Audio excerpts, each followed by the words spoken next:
Hey, vinyl community, it's David Michael. It's been a while, at least a while for me. We have a different setup today, which I'll explain in a second, and I'm sure the lighting really sucks, and I just woke up. So, I thought, well, I have a minute to film a video. I'm going to film a video now, as the boxes might tell you something what's going on here. Our house sold. So I do have some vinyl to show you. This isn't going to be a tale of my life. So last Friday, we got word that our house sold, which is really kind of, it was all of a sudden. It's winter in my part of the world. Our winters really suck, and nobody likes to move, and nobody likes to buy houses. And a lot of other factors with the economy and all that. The housing market's really horrible, soft. So our house sold really quick, out of the blue. And as far as the real estate market and all how buying and selling goes, that's my wife's deal. I knew this day was coming. I just didn't think it was going to happen so soon. And it's been a kind of day I've been looking forward to, but yet dreading, because I got to pack vinyl. And I've been posting photos on Instagram of the horror that is having to pack vinyl. So you see some empty shelves possibly back there. I'm about 30 boxes in, and I can't even guesstimate how many more. I've had to do a rush job packing of my vinyl, but I'm doing it nice and safe. But yeah, cheers everyone. So yeah, moving vinyl. Wow. I mean, it's a lovely thing to collect vinyl and enjoy it, but I'm looking around my room here. You can't see, but you can see the boxes, but I can't, over there where you can't see it, I'm not, there's, what, 9 boxes there, there's 26 here, there's about, I don't know how many more over there, so I guess I'm more 30. Yeah, it's really horrible. I'm sure some of you might know what I'm going through right now, is packing vinyl and trying to do it as concise and clear as possible, so when you unpack it, and then there's the nightmare of carrying it out of a basement. Yeah, so anyways, that's why videos might be a little bit slow coming, although I did get some hate comments. I think I recognize his name from a regular troll, a regular guy who just goes around trolling vinyl videos, and I guess it was my turn, that I talk too much and I tell too many stories. Okay, I get a lot of nice comments that people like when I talk about stories of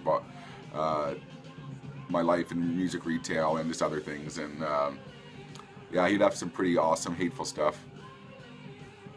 Anyways, he's been banned.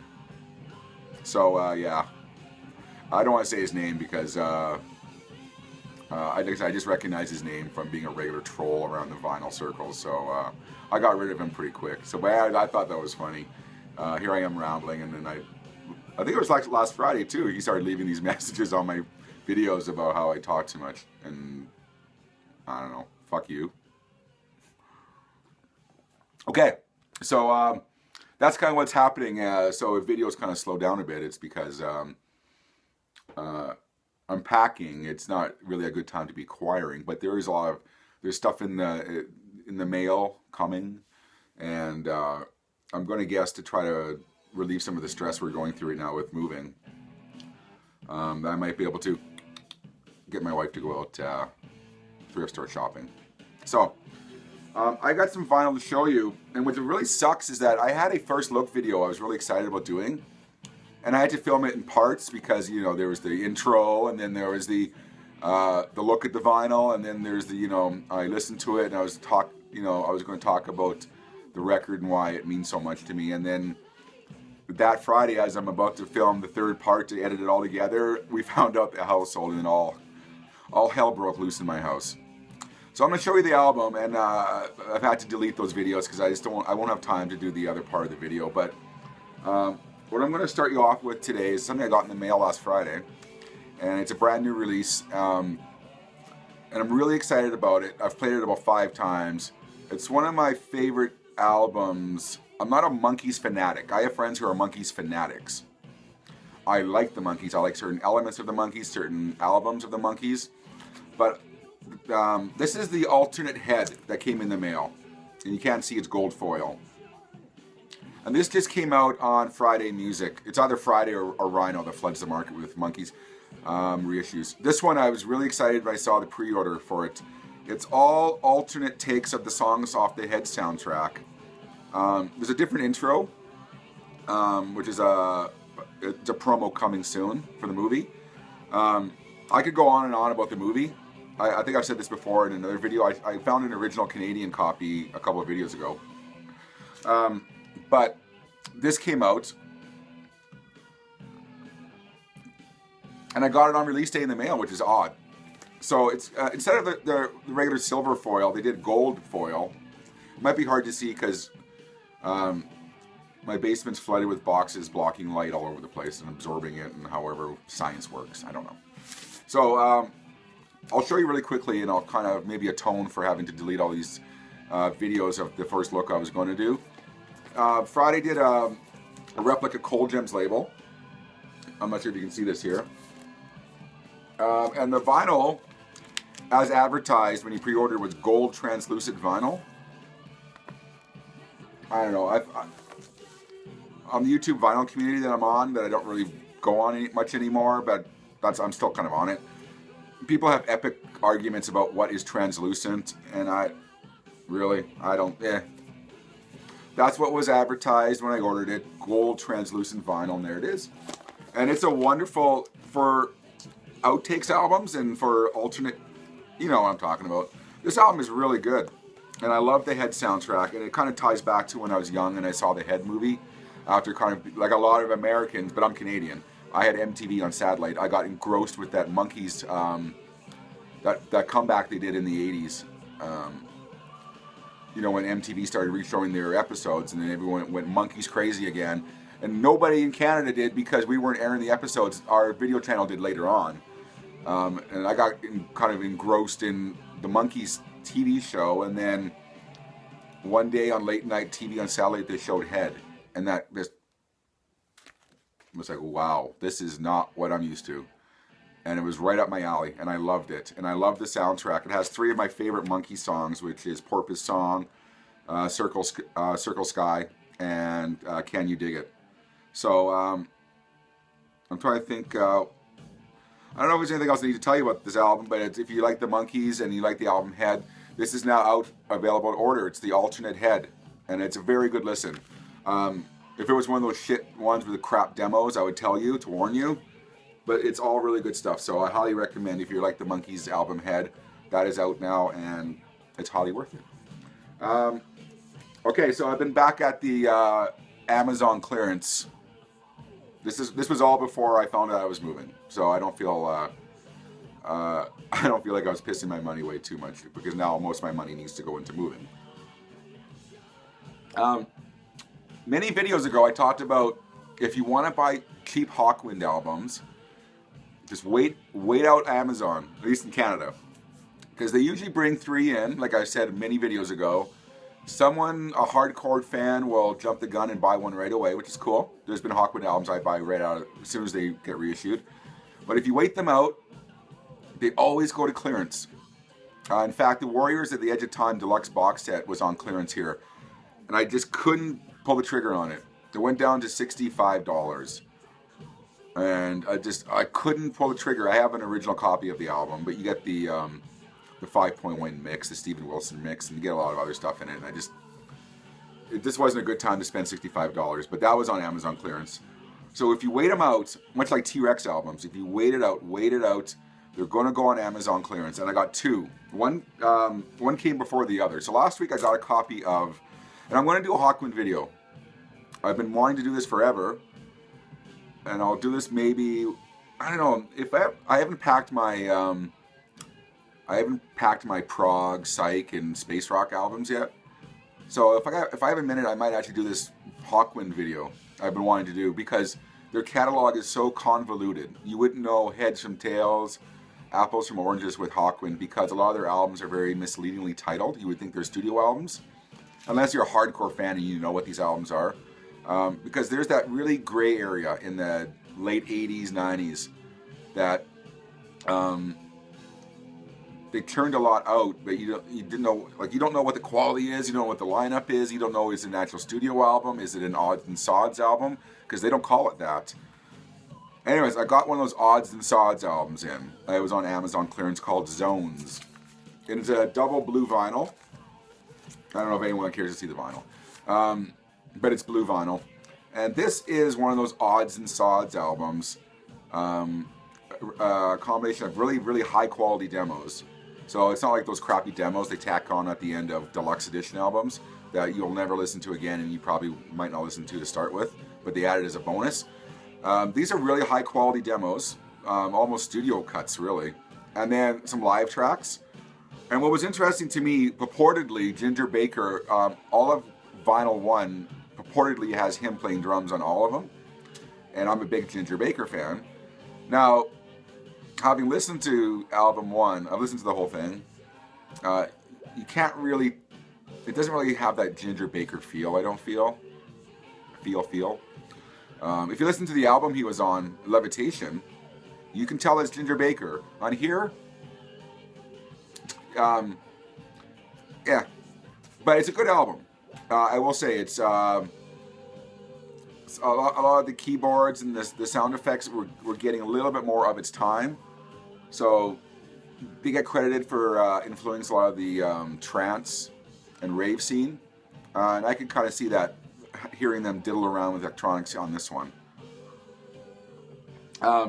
So Zones came in the mail, and I got that off Amazon clearance for really a fraction of what they were going for.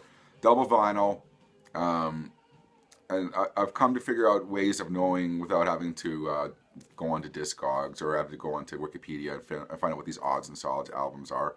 If it's an odds and sods album by Hawkwind, it will have Sonic Attack on it. That is for sure. But this is actually a good one, Zones. Like I said, Ginger Baker is on Vinyl 1, supposedly, as it's credited as that. And the live songs are actually really good. So, Hawkwind Vinyl Find number 1, Zones. Number 2 came in the mail, it's Wednesday, came Monday. I haven't had a chance, this is the first time I've had a chance to come down and play vinyl, because we've been scurrying around, getting our house ready. And this probably will be the last studio album of theirs I buy from that kind of gray area period that I was talking about, until I investigate more. But this one is really good. It's one of those ones that was recommended to me, and I finally got around to listening to it, and it's like, yeah, okay, this is good. And then it showed up on Amazon clearance with the Zones album. It's The Chronicle of the Black Sword. It's not even opened yet, because I'm going to play this right away. It's still sealed.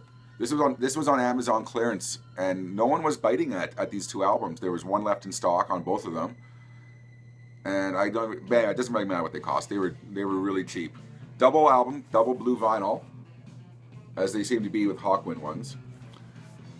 I do have a streaming service my wife has, so I do utilize it. I find it. I've talked about this before. I find it an awesome resource to sample albums. Not like teenagers and stuff, I don't use it to replace buying albums. It actually encourages me to buy albums, oddly enough. It's really no different than when you were walking to a record store and they had listening posts. Or when I was a kid, they would have turntables you could listen to records on. So I don't find it any different than that. It's when you start using it as a replacement for buying albums, to me it's a bit of an issue. But that's debatable. I'm not going into that whole streaming thing, but my wife has it, and she signed me up for it, and I use it a lot to sample albums, and it actually encourages me to buy records. Not good for my wallet, but it's good for kind of sussing out the shit from the good. So this one, Chronicle of the Black Swords, was kind of, I'm trying to think of what year this was. Anyways, this is that kind of gray period, I think mid-80s. I might be wrong, but I think I'm right. And I did sample it. Like I was saying, Hawkwind albums, it's like walking in quicksand and someone's punched you in the head. You're dazed and you don't know where you're going because it's so convoluted. If you look up their discography, their full discography with all the compilations and studio albums. You don't know who's on what album, and there's certain lineups that are better than others. Anyways, this one is really good. It's a lot of the members became kind of long-term members, and Hugh Lloyd Langdon is on this one with obviously Dave Brock. Harvey Bainbridge is on this one. It's kind of mainstays of the Hawkwind lineup are on this one. And I listened to it, and it was I thought it was fantastic. It's one of those gray area studio albums of all original material that's well worth seeking out. So I got that in the mail. Chronicle of the Black Sword, Hawkwind. So 2 more for the Hawkwind collection. And like I said, after these 2, I'm going to be very selective, because now you get into murky waters. And I'll leave that at that. I've over-explained this. So to that guy who was hating on me for talking too much, that's for you, my friend. I got one more to show you. And I don't recall showing this on, this is about a month old now, and I was packing my new vinyl. And I flipped through it, and I don't recall showing it on a video. So if I've showed it, let's pretend you didn't see it. Because I don't recall, and I'm not going to go through my videos. I don't want to watch myself, ramble on. I don't recall seeing this on a video, but maybe I did. So like I say, I apologize if it's already been shown. But this is a recent reissue, and I really love. I had the original cassette, double cassette, the big fat cassette cases when they were double tapes, and then I bought the CD. It's they have a few live albums out, so some are good, some are bad. This one's really good. It's Double Live Assassins by W.A.S.P. This is, I believe, the last live album that Chris Holmes was on, so it's kind of half the original lineup. And what's good about this one is the track listing is insanely good. It's the really good stuff off Headless Children, The Eternal Idol, and I'm not sure if anything off KFD is on here or not. But anyways, it's kind of like, to me, it's the W.A.S.P, hardcore W.A.S.P fans will disagree with me. But it's that last kick at the can with the Chris Holmes lineup, which to me is the best. So, but that came in the mail about a month ago, and I don't recall showing it to you. But it's Double Live Assassins by W.A.S.P, double vinyl, brand new reissue. I got it for a really good pre-order price on Amazon UK. Oddly enough, I had to go to the UK and order it there. But like I said, if you're a fan of W.A.S.P and you haven't heard this live album, this and there's another album called The Sting, which is a live album. Which is really good too, but I think this one is better. So, there you go. W.A.S.P. Double Live Assassins. And hopefully that's the first time I've shown that to you. Alright. So, I'm going to end this here. Like I said, I'm kind of bound by my situation at the moment as far as making videos go. I want to make this Hawkwind video because it's kind of been in my head for a while. And it's not like I'm the most knowledgeable Hawkwind person ever. I know my stuff, but I've seen other people's videos where they kind of felt the same way I did a while ago, is where you just feel lost in their discography, and where do you go after, that kind of Lemmy era.